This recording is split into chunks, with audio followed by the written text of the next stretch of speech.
Okay, I'm starting the stream. So we are live on YouTube now, at Spectra City's YouTube. It'll go up in the announcements channel, and there it is. Great. It's got a pretty good crowd here. 12:06. So I'll just start with some introductions um, while we wait for any stragglers to show up.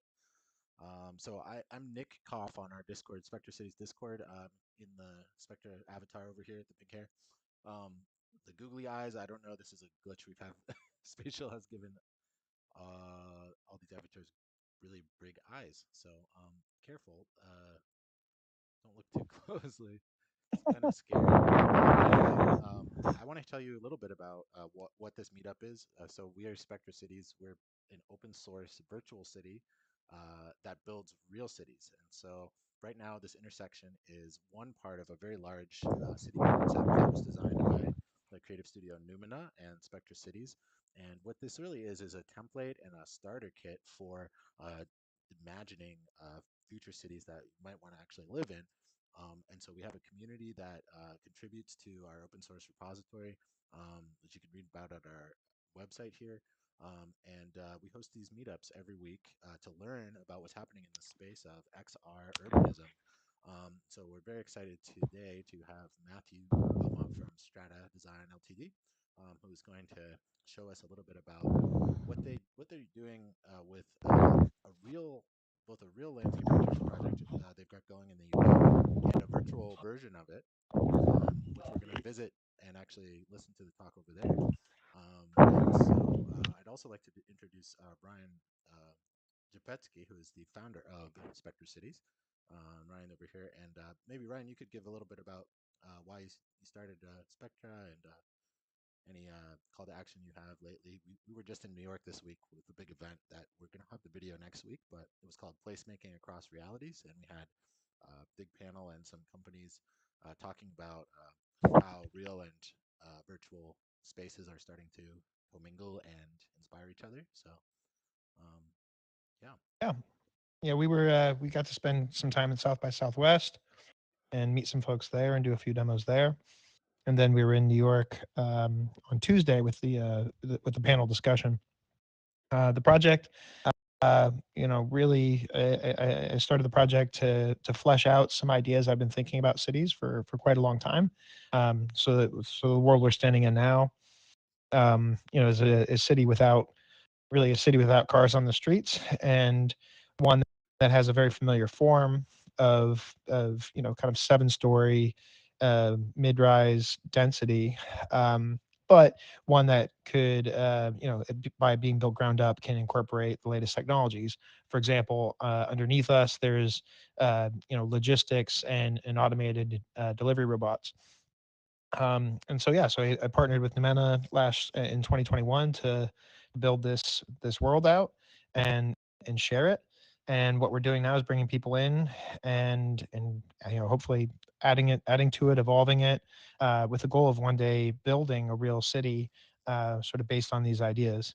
And then the other thing over the last few months that we've really thought about is that this is a fairly dense city, and there's actually definitely room to explore more village-like concepts or even more rural concepts. And so we have 80 acres in Puerto Rico where we're going to be going through a design process, building a few buildings on that land.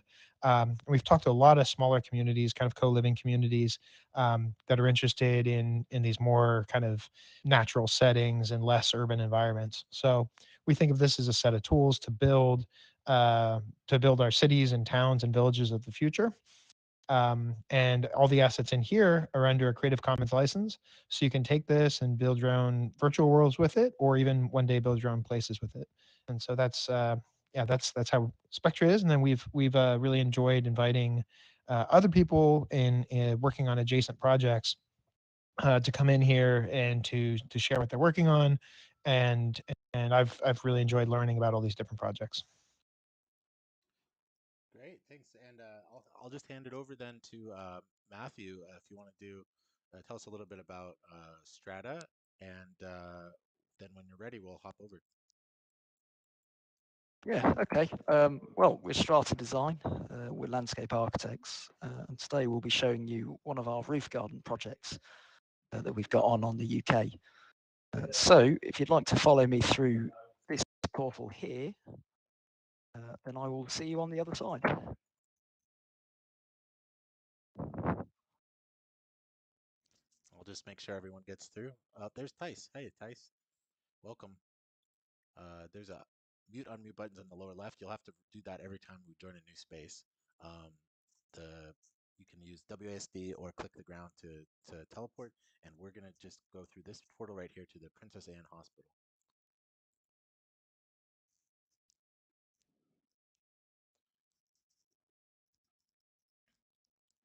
Oh,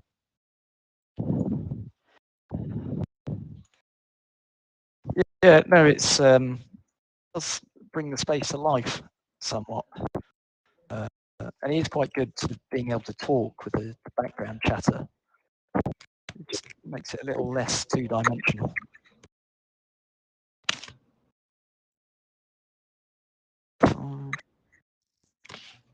Great. This is awesome. And these chairs actually work. You can click on them and have a seat. Okay, I think we've got everyone. I think I'll so. just Yeah, go Tice is here. live. Yeah, Tice The publicly listed, go live. Okay. Wonderful. I love that. Okay, so I'll get started. So, as I said, we are Strata Design. We're landscape architects. My name is Matthew Willmott.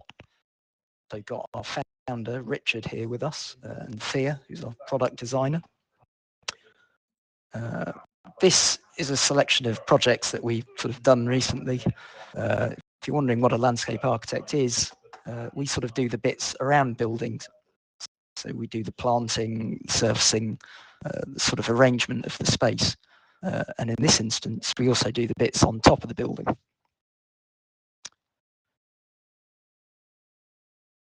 So today, the title is Landscape Architecture in the Metaverse, Virtual Placemaking for Real Projects. And the project that you're currently stood on is the staff roof garden for Princess Anne Hospital, which is part of the University Hospital Southampton estate. Our client for this is Southampton Hospital Charity, as the project is funded by a charitable donation, which came to the sum of £17 million. I mean, the donor wished to remain anonymous, but we're all very grateful for the money they donated. It's going to change an awful lot of lives at the hospital.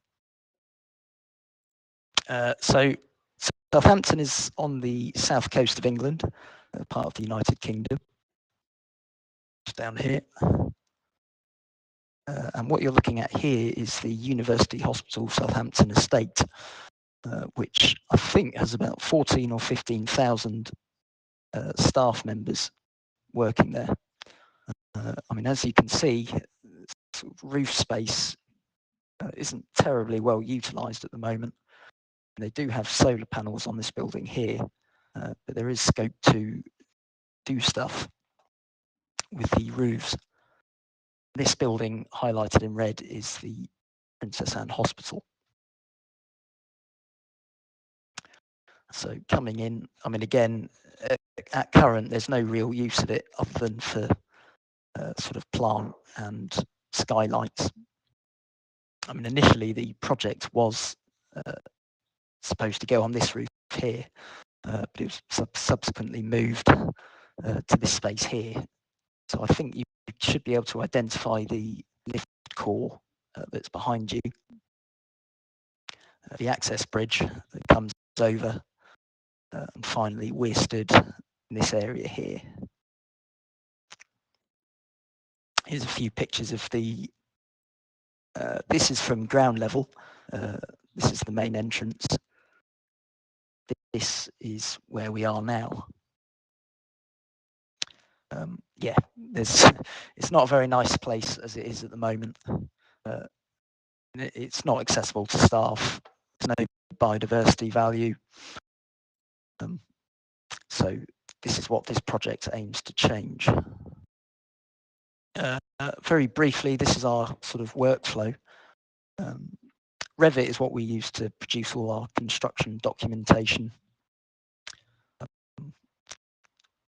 You know, it's a sort of architecture, engineering, construction industry sort of stalwart. So from there, we export to Blender, which anyone who's sort of tried creating spatial spaces will be familiar with. That's where we do a lot of sort of cleaning up meshes, assigning materials, making it ready to go into Unity. So the first time we sort of created this space, they hadn't released access to the Spatial Creator Toolkit. So we were exporting GLBs straight from Blender into Spatial. But I mean, unfortunately, that doesn't tend to look very good.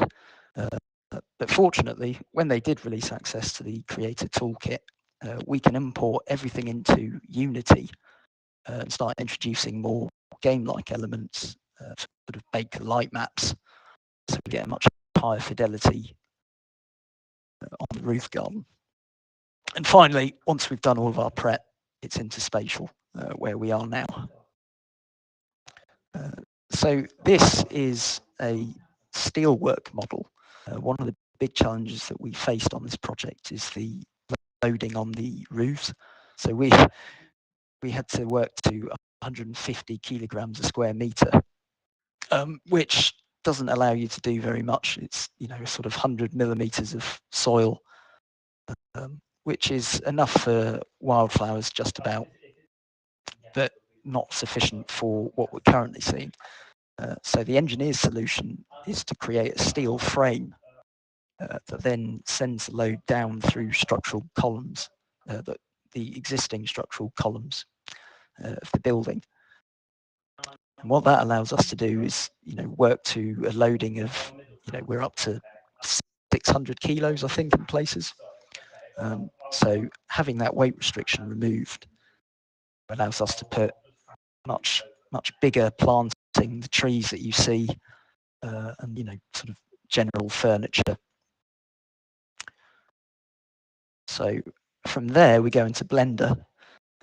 These photos just show some of the processes that were followed to sort of add things to the space. So the cafe kiosk, it's just all the UV editing, assigning materials. This is a very simple bird model with an armature and, you know, a sort of simple flapping animation.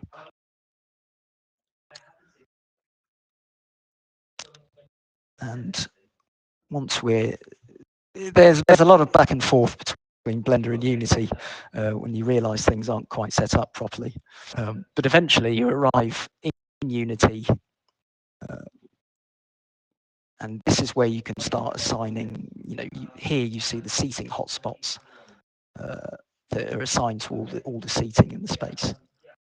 So if you were to click on any of the chairs, the benches, you can sort of sit down.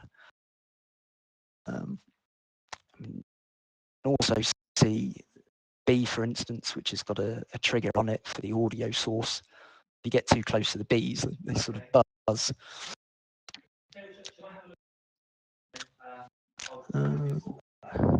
Yeah, and so eventually we end up with the spatial model, which we're all stood in. And yeah. So in terms of how we have used this in professional practice, initially it was a sort of design critique tool. So as we were creating the design, we can walk around in it, we can see how the proportions work, you know, and just get a feel for the space. And we undertook that process with the project manager at the hospital estate. So we could show the client this is what we're thinking in this moment of time. And we got a lot of feedback from that, which we can then use to improve the design. We didn't arrive at this design the first time through. As design is always an iterative process, but having a tool like this really is invaluable for just making sure that it works. I think design to two-dimensional plans, you are unlikely to end up with as good a result unless if you're not using tools like this. It's also a way to share the project with people who would normally never get to experience it like this. The roof garden itself will be staff only. So that was part of the conditions of the donation, that for their work through the pandemic and the current condition of amenity space for the staff, extremely limited. So, as I said, this is conditioned to be only for staff use, which means it's quite difficult to share it with anyone. But I think, here with Spatial, we can invite people from across the world just to see how the project is, maybe learn from it, or otherwise be inspired by it, and that's unusual.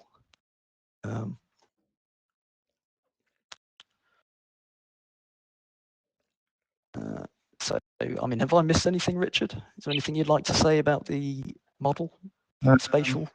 I don't think so. That's a pretty good summary. I quite like the way the bird sort of zaps through the screen. It just, yeah, avoiding It's the a screen. nice touch. That's a great path. Pathing on the bird. Yeah, I mean, I suppose that's the other advantages of Unity, that we can introduce things like bees, birds.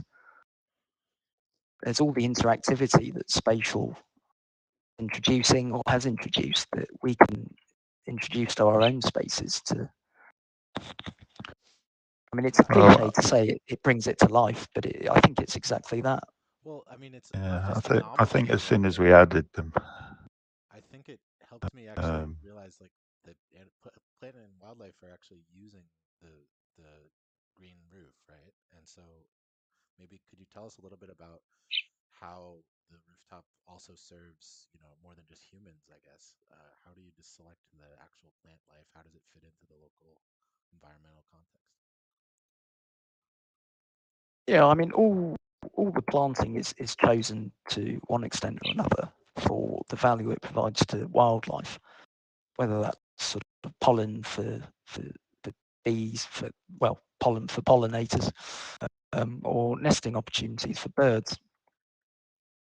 I mean, if you'd like to follow me this way, Sure. towards the rear of the space, to this fire escape here. I mean, this is a what's called a biodiverse roof. So there's no structural framing on this bit because we've got a sort of about 100 millimeters of soil, and this is effectively fenced off so that it can serve as habitat for wildlife without human intrusion. And it's quite an interesting juxtaposition with the garden next to it, which very much is about staff being able to come sit down in their breaks. I mean, the hospital itself has a green plan strategy. This is tied in quite closely to that. So they have targets for biodiversity provision. So it's a concept that we're kind of hoping to roll out across the hospital estate. They have a lot of roof space that could make a massive difference to the levels of wildlife within the estate and habitat for it. Do you guys Yeah, consider I mean, having any fruits or vegetables of edible landscaping? it was considered. I mean, the concept of sort of rooftop agriculture is fantastic. But I think on this scheme we decided that it wasn't necessarily appropriate because, I mean, the workloads that the staff are under, I think rooftop agriculture works best where there's, there will be people like residents, for instance, to look after it. Whereas here, it's not as certain that it will get looked after. It won't have designed to be low maintenance, essentially. It has an automatic irrigation system. Is this related to sort of the concept of zero-scaping, like using plants or? We do. I mean, all of the planting on the biodiverse roof will be sort of native, and I think where possible, we also, a lot of the trees, for instance, should all be either native or naturalized. Oops. Oh, apologies. Reconnecting.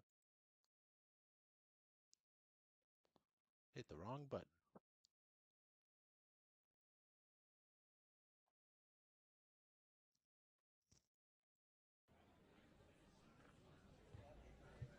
I mean, one thing I didn't mention was that another dimension where this sort of thing is useful was that we have the company whose door product we're using, FAAC. We've also got one of their products in at the very first door, the entrance to the roof garden, the bridge, which we can put in and animate as to serve as part of the experience. That's really interesting. So, oh yeah. So let's check that out actually. And you said there's someone, I think someone joined who was actually part of this company that made the door, the entrance. I saw someone join. It was like SAAS or something. But yeah, I like how you did the entrance, and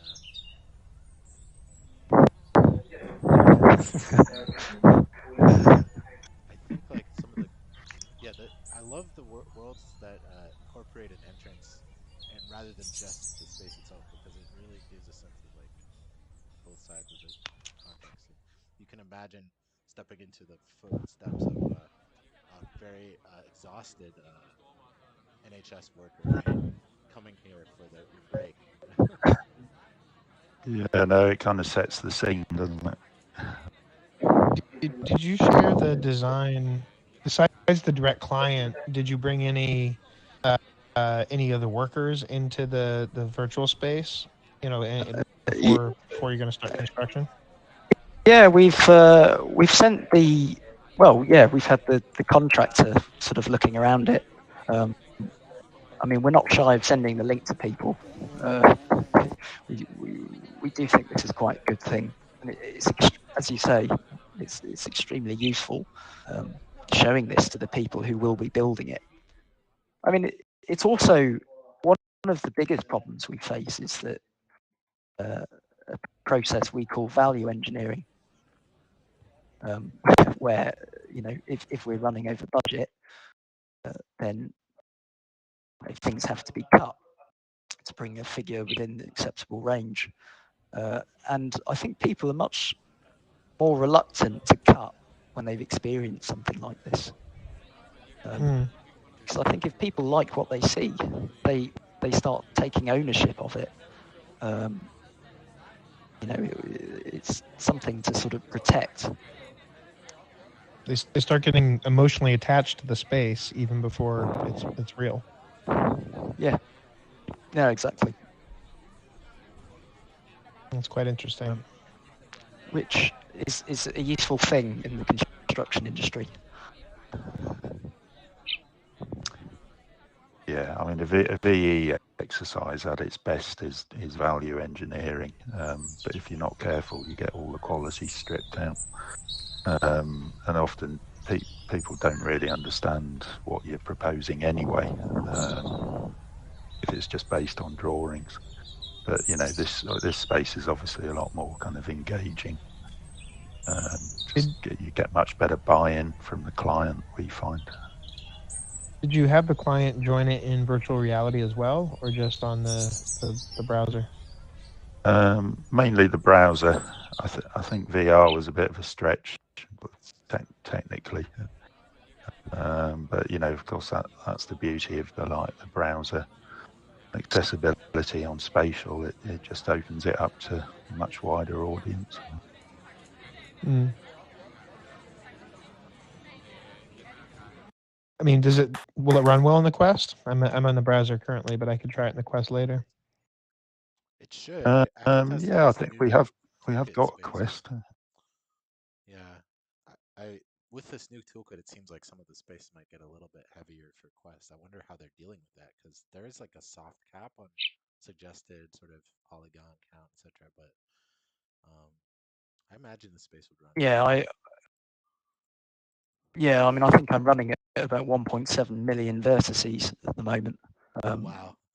So I've blown way past in terms of the budget. A little bit over. Okay, that makes me want to try it in Quest even more to see how it holds up. I'm glad the bees. I'll be your guinea pig and let you know. Yeah, it might be a rather choppy experience. I don't know. I also really like how you embedded information in the space. There's the link to your page here and the hospital's charity, and then you've got a video on the container here, which if anyone hasn't seen it, over on the pink container at the top, there's this video you can click to get the ArchViz rendering, and this is a good example of maybe the comparison between the sense you can get from a really nice ArchViz video, which does show, like, I think one of the differences is it shows some interesting renderings of like the types of users of the space, someone in a wheelchair and stuff like that. And you definitely get a sense of the light and the sunlight and stuff. Whereas there's other things that I think you get more from this space, being able to walk around it. So I mean, it's just very interesting supplemental visualization, more than visualization, simulation. Yeah, I mean, I suppose renders and videos, they're a very well understood sort of concept. But I think we're so early in this that if you say, do you want to join me in my spatial model to someone, there's definitely a bit of a knowledge gap there. Yeah, and sure. I think frankly, I much prefer this as a means of communicating Yeah, we're still coming design up to with the people. language of you and describing how to do this and what this is, but it's exciting. And we also used we used ArchViz to make some renderings, and there were certain things that I think we could only do through ArchViz rendering. For example, just showing like wear and tear, very fine detail and stuff. There's something about that is still useful. So, but I like it. It's like this layers. There's many different layers now, and to access the sort of virtual imagined version of the project. And so this is just one more real-time 3D layer, and it's very interesting what we can do. I think we've even just scratching the surface, right, of the things that we can do with this. Yeah, it's a brave new world. Awesome. Well, are there any other questions for Matthew? You can either tell them on the mic, or you can type in chat if you like to. When will you start building it, or have you already begun building it? On site, they've got the cabins. I think they've been dealing with asbestos. The steelwork frame is the sort of first most important element that needs to go in, and I think that's probably 1 or 2 weeks away from being delivered on site. So yeah, I think they're looking for a completion date in late April. We'll see how it goes. Wow. But Well, yeah, they're I'll have on to site, and visit in it's person. Hopefully, that would be amazing. yeah. If I can manage it, I'd love to visit. We'll give you the tour, Nick. I don't think In I've really real had the life, experience obviously. of visiting a real. I have had the experience, but have had the experience of visiting a virtual version of a space I was in real life like 10 years ago. That was pretty crazy, but I've never had the experience yet of visiting the virtual thing first. So that would be really exciting. Actually, maybe I did visit my Hope. family house first. I think we built it in SketchUp actually, like many years ago. But Yeah. Hopefully over the next 5 or 10 years, we'll be doing a lot of that, visiting the virtual and then the physical. exactly right. Well, yeah, Yeah. I think this is the first time for us as well. So yeah, very much That's looking forward brilliant. to seeing the finished product. Matthew, have you seen the rooftop garden in Spectra yet? Did Nick show you that? Yeah, maybe. We can I've check it out definitely a bit been later. round. Yeah, I was Is this the thinking one with the if glass we're house? yeah, and then we had a little bit of aquaponics or like the vertical, little bit of vertical farming on it. Yeah, I think so. With a sort of cafe on the top. Yeah. Yeah, actually, Nick, do you have the ability to drop a portal here, or we'd Yeah, have to exit out to the main intersection? Yeah, I could. But let's make sure. Just is there any other questions while we're here? See I think if you can find a that. couple people just joined us, so well, why don't we take a Hi. minute too? Hey, welcome everyone. Hello. If you joined us from live, what's happening here From is Thailand. from Thailand. Welcome. Um, so this is a Yeah. meetup we're having so we do them every week. The topic of a meetup is Where are you from? we're from well, I'm in New York, and Matthew here, who is our guest speaker today, Oh. he's from the UK, and they are presenting about Oh. this space that we're in right now is a project that we're going to build in real life, the rooftop garden. Good. Yeah. And we're just about to Welcome. check out some other spaces, but in the meantime, if you're new, why don't you I'm from have a look Bangkok. around? Yeah. Okay. Yes. Think of So any I think other that questions? nicely demonstrates the fact that you can have people from all over the globe Yeah, looking at a project at the same time. It's wonderful. it is exciting. Don't worry, the bees are friendly.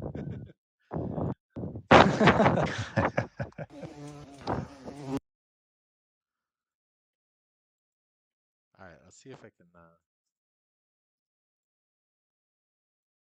find our rooftop here. We'll do connecting the rooftops. That's kind of exciting too. So you could take similar types of spaces and then sort of link them up, which is something that I think is pretty interesting because I haven't visited a green roof in New York when we were here this week, um, and I got to check that out, and I took some photos of that too. Um, let's see. Okay, SC rooftop.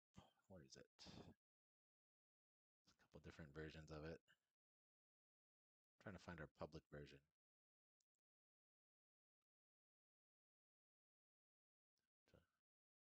Rooftop events.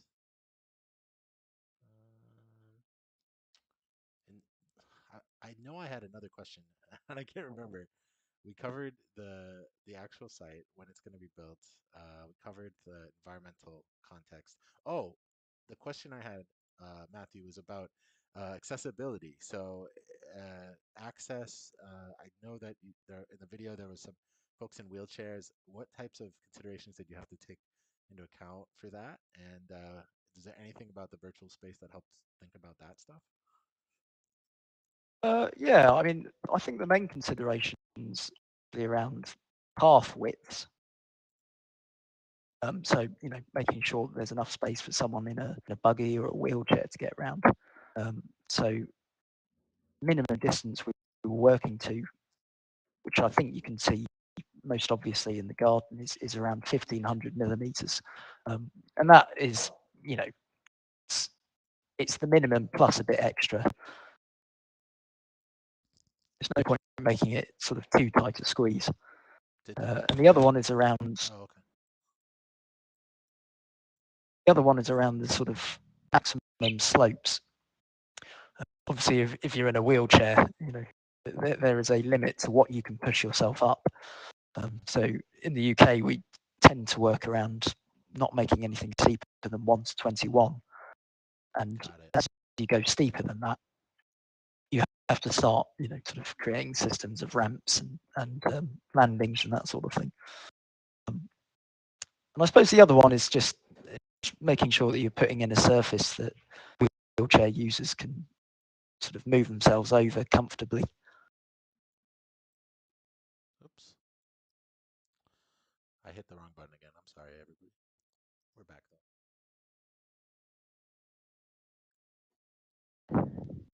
We have a question. Is the space going to be available to the digital public after this meeting?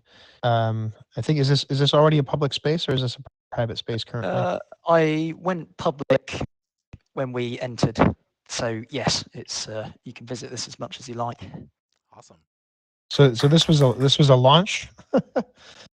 Well, we had a previous version that we entered for the Interior Design, Metaverse, and Architecture Design Awards.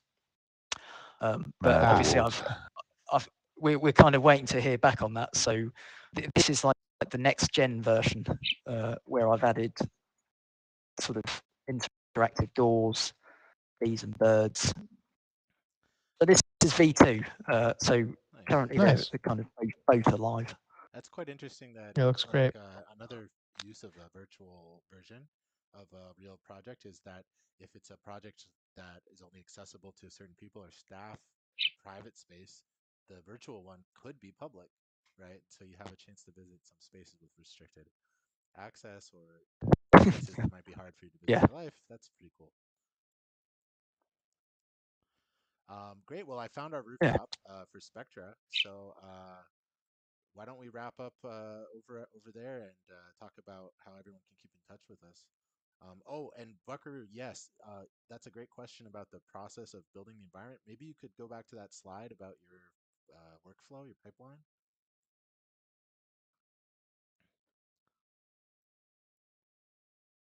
It was the Rivet to Blender. Just if you want to throw that slide up there for a minute and speak to that one more time.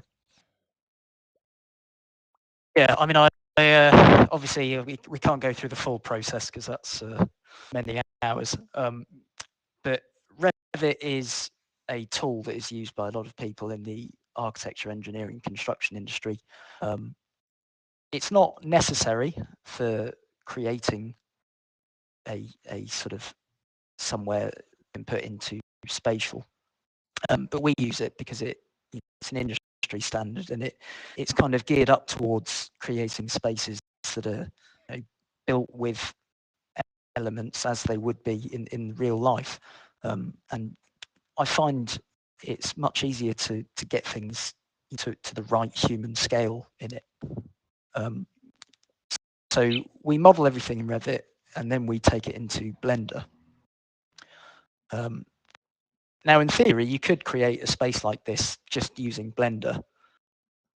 So, there's no need to have these sort of paid for professional tools if you don't need to.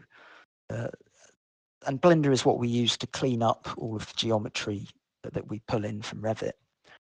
So that involves... But I think it's worth noting that when you're building real places, then having a tool like Revit or Rhino as your starting point will let that's what you're going to use to actually build the physical infrastructure. Yes. And then you bring in Blender. Yeah, bring in Blender to make the digital assets that you bring into the game engine. So yeah, if you're just building a virtual world, maybe it's not as important. But if you plan on building a real place, then it's good to do the beginning process in a real architecture tool. Yeah, and I think Blender does have plugins that allow you to draw things with much more accuracy, and they just facilitate that process.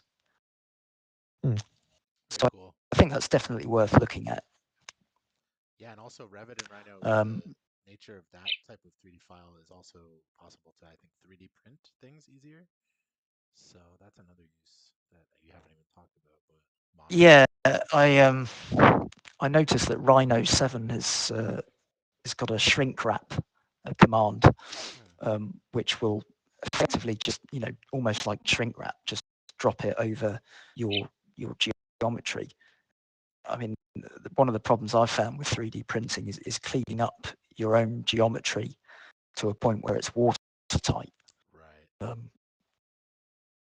But I don't have Rhino 7, but it's on my hit list of things to buy. Can this environment be built using Unreal? So Spatial is geared up to using Unity, and they've written an SDK and released it to us called the Spatial Creator Toolkit. So for Spatial, yes, I think if you want to be able to bake light maps and use the interactive seating and triggers and all of the other functionality, then yes, you have to use Unity. For Spatial, other platforms will allow you to do other things. Yeah, and Unreal just announced a toolkit, a Fortnite toolkit. So, so like certainly like the Blender assets, I would imagine you can bring into different game engines. But obviously, if you want to be active here on Spatial, then yeah, it's a Unity workflow. Yeah, Alex. Yeah, I mean the video on the kiosk was done in Unreal. Yeah, Alex just got his Point out, so. Agile Lens space. He got it up in Fortnite. So I guess we're all going to Fortnite now, everyone. Oh, good. Another bit of software to learn. Yeah. Yeah, it's interesting. Hey, welcome, AK Sakura Art. So we're just wrapping up the talk here at the Strata's Green Roof. This space, as Matthew mentioned, is going to be open now to the public, so you can feel free to explore it anytime you'd like. And if you'd like to watch the whole talk, we recorded it on Spectricity's YouTube page, so I'll be sharing that out. I think for the last 10 minutes of the meetup, we're just going to head back to the Spectra rooftop to have a little comparison and just have a chat with everyone. So it's this portal right here under the presentation screen. And before we do that, yeah, give a round of applause for Matthew. I'm going to wait, make sure everyone gets through. But yeah, you click the portal, you'll get a pop-up confirmation, and we'll see you on the other side. Very much, Nick and How Ryan. do we get to the space in the future, Matthew? Well, Your if name, I you assume? click the heart icon in the top, Oh yeah, there's a little heart icon. It will save it to your recents. perfect. So when you're on the sort of Spatial homepage, you can navigate to your recent, and everything you've liked will show up there. All right. Well, everyone. There's also some tags. Oh yeah, right. Oh, I'm talking to myself. In the description, most of us have gone through. I think, yeah. So Alba, Richard, and Matthew. And then whoever just joined us, we're going to be going to this portal here in the middle.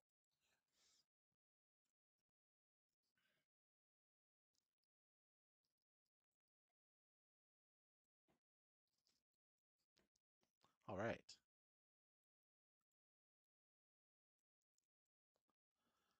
Everybody make it? Great. So Hey thanks so much guys. for thanks so much for coming to the meetup. I'm gonna just turn on the I'm gonna turn on the spatial audio fall off, which might make it easier to hold multiple conversations at once. Feel free to hang out, have a chat, ask any remaining questions for Matthew or Ryan. And if you're just joining us, once again, we're Spectra Cities. We're making a virtual open source city for the future. This is part of it. This rooftop that we're standing on, this green roof. We're hosting meetups every week to connect with folks like Matt and Strata, who are, other companies and people who are creators who are exploring XR cities. So if you're interested in this space between virtual and real cities, please join our community. We have a Discord channel, which I'll link in the chat. Yeah, we'd be happy to host other creators from Spatial. And if you'd like to present at a future meetup, we have them on Thursdays. Feel free to reach out. Let's see, put a invite link. Also back where we started at the main intersection space on Spectra Cities, there's a bunch of info that embedded in that space. There's a survey, there's a link to our website, link to our Discord, etc. But I'm just going to put our Discord group right here in the chat. And so if you joined us late, that's where we start our meetups every week. We also usually start them right in the SC main intersection. So that's another place you can catch up with us. And Matthew's posted a link to the garden space that we were just at. And Richard has posted an email to Strata if you're interested in contacting them. But yeah, there's a little Pretty so Spectra's rooftop space. There's a cafe over here. There's some aeroponic installations on the other side as well, and these stairs up here lead to the top. And feel free to chat Ryan up about more about what you're seeing here as well. I'm just Yeah, gonna is Matthew still in the space? I think Yeah, so. I'm still He here. is. So It's yeah, a and I fall think off. our So architects yeah. considered this, but to do a full-grown tree like this, like is there a pretty intense structural requirements to like the amount of soil you need, and I guess since this is a new build, what are the considerations? Because you had to retrofit a big steel frame into yours, but when you're having a lot of green space on the roof, um, I guess what type of support should we be building in? And I'm pretty sure they had considered this, but I'm just curious to hear. You did it as a retrofit. Would it be a lot easier if you're doing it from a new building? If it's incorporated in the word go, then yes, it is much, much easier. I mean, obviously with the retrofit, we're taking a roof that was never designed to have anything on it, really. Mm-hmm. So there's, I mean, I think the steelwork came to about 200K Mm-hmm. just for that roof. £200,000, that is. I think it's about $220, $220,000. Mm-hmm. So yeah, if it's a new build and it's being designed in, then that is much, much easier, and I think it's probably cheaper in the long run. Mm-hmm. But yeah, so big mature trees are possible. Yeah, I think Vienne was Yeah, saying like that. we have two big full ones over here. Yeah, the one in between the aquaponics. It has a And pretty for a thick tree base, that size, so they you'd were be thinking looking at about a that. meter. Thanks for coming, Buckaroo. We're really great. Glad you Mm-hmm. could make it. Keep in touch. Um, but that's, I think the weight is about 140 kilograms a square meter at 10 centimeter depth. So obviously, at a meter, you're up to around 1.4 tons per square meter, which is fairly considerable. I think. Yeah, you can actually see where we're standing on. You can actually kind of see the bed, right? It looks like you can see the concrete raised from the roof. Like yeah, if you stand over here, so it looks like about 1 meter actually. Yeah, but yeah, as Matt was saying, if you're designing the building from scratch, it's so much easier to kind of integrate meaningful planting. Mm-hmm. But it's worth it, of course. You know what I just noticed, Ryan? It looked like someone had decorated one of the apartments. Did you notice Like that? on their own? I think, or maybe you No. left it enabled. Did you notice? Wait, it's L6B2. It looks like it has a rug and chairs and everything. Wait a second. This is a. You might want to turn the fall off. Yeah, I'm gonna turn it off. Okay, I turned it back off. Now I that don't know where you're there's at. less of us. Yeah, Yeah, turn it off. There we it's go. over here. Maybe before Uh, we. I don't know. Maybe I'll shut the stream off first, just in case. I don't know what we're gonna find. where they're down run below us? Yeah, the leftmost apartment portal. Oh, in the portal. Okay. Yeah, let's do it. It's yeah. Hopefully they didn't graffiti us. Oh, it looks quite nice actually. Let's see. Let's check it out. Wait, is it this one here in the stairwell? No. I'm clapping right in front. All 6B2. Uh, Yeah. Okay, I know where those are at. I've got 4 minutes Hold on. left on. Okay, over here. Yeah, 4 minutes left on our meetup. Let's check it out. All right, let's in there. So the leftmost. Yeah.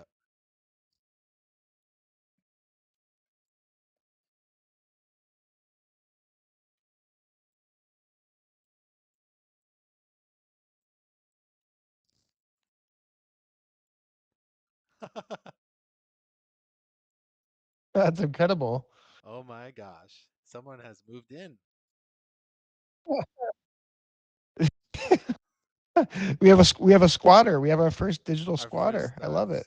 resident of Spectra. So did we left it unlocked where people could post to Let it? me check. Let me check.